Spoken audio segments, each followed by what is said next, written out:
किस तरह एक लड़की का पिता सैक्रिफाइस करता है अपनी सारी जिंदगी की तनख्वाह।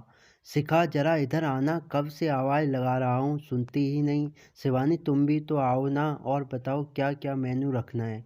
भैया आप तो ऐसे चिंता कर रहे हैं जैसे सारा शहर बस आप ही की बेटी की शादी में खाना खाने आने वाला है। शिवानी उनकी बहन ने कहा, हाँ भाई मेरी बेटी की शादी है तो सब कुछ लाजवाब होना चाहिए। एक ही तो ख्वाहिश थी मेरी कि मेरी बेटी जब इस घर से विदा हो तो ऐसे जाए कि लोग सालों साल याद रखें। पापा की बातें सुन शिखा कोने में खड़ी भावुक हो रही थी कि तभी पुनीत आया और बोला, दीदी आप यहाँ खड़े खड़े क्या सोच रही हो? अपने हिस्से के गोलगप्पे नहीं बताओगी? बस तीखी पानी पूरी से मुझे ही परेशान करना था तुम्हें। शिखा सुनकर मुस्कुरा उठी, लेकिन कहीं न कहीं अंदर से वो ये जानती थी कि पापा ने इस दिन के लिए अपनी कितनी ख्वाहिशों का गला घोटा था। उसने देखा था पापा को रोज-रोज तिल-तिल मरते हुए।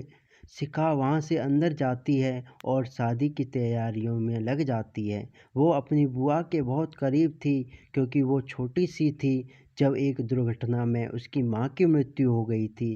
तब से उसकी बुआ ने ही उसे माँ जैसा प्यार दिया था। बुआ शिवानी की शादी हुई थी लेकिन उनका बच्चा नहीं हो सकता था, इसलिए ससुराल वालों ने उनका साथ नहीं दिया और उनके पति की मृत्यु के बाद उनसे रिश्ता ख़त्म कर लिया।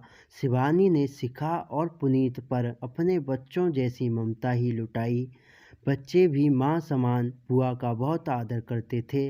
देखते देखते शादी का दिन आ गया और शिखा मन ही मन प्रार्थना कर रही थी कि बस सब कुछ अच्छा हो जाए और उसके पापा की मेहनत साकार हो। उसके पापा ने सुबह से कुछ नहीं खाया था क्योंकि जब तक बेटी की विदाई नहीं हो जाती पिता उपवास रखता है।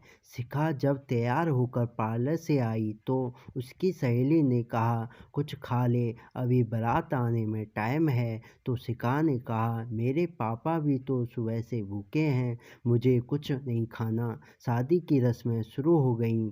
कन्यादान की रस्म शुरू होने से पहले दूल्हा दुल्हन जब खाना खाने जाने लगे तो शिखा ने देखा कि उसके पापा के पास उसके ससुर जी और बहुत सारे ससुराल वाले खड़े हैं।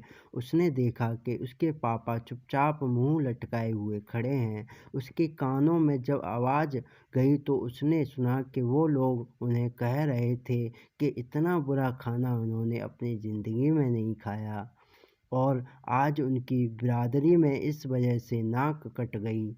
सब लोग खाना खाने के बाद कह रहे थे कि बहुत बुरा खाना था, शायद कैटरिंग के पैसे बचा लिए इन लोगों ने।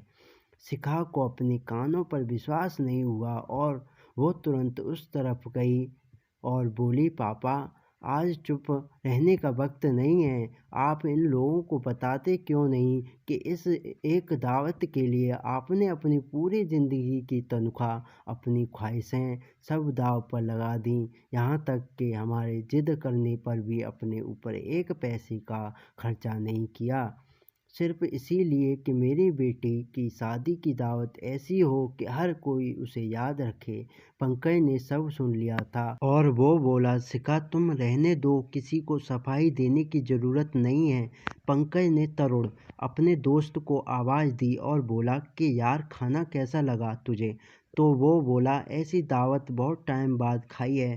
पंकज ने कहा, पापा आपको ऐसा नहीं करना चाहिए था। आप ये क्यों नहीं समझते कि एक पिता अपना पूरा जीवन लगा देता है अपनी बेटी की शादी के लिए और वहाँ आने वाले लोग एक मिनट में फैसला कर देते हैं कि इन्होंने खाना अच्छा सर्व नहीं किया।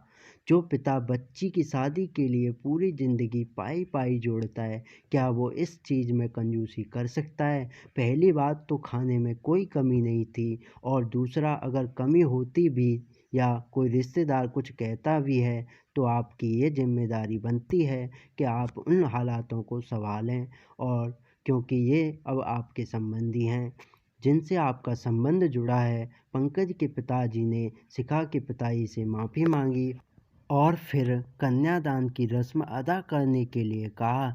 शिखा के पिताजी को एहसास हो गया कि पंकज जैसा दामाद पाकर वो धन्य हो गए और वो शिखा को कभी भी बेइज्जत नहीं होने देगा। देखें किस तरह एक पिता ने बेटी की शादी में दिया अनूठा दहेज और एक मिसाल कायम की। दोस्तों, आपको ये वीडियो कैसी लगी? लाइक, शेयर और सब्सक्राइब करना ना भूलिएगा। धन्यवाद।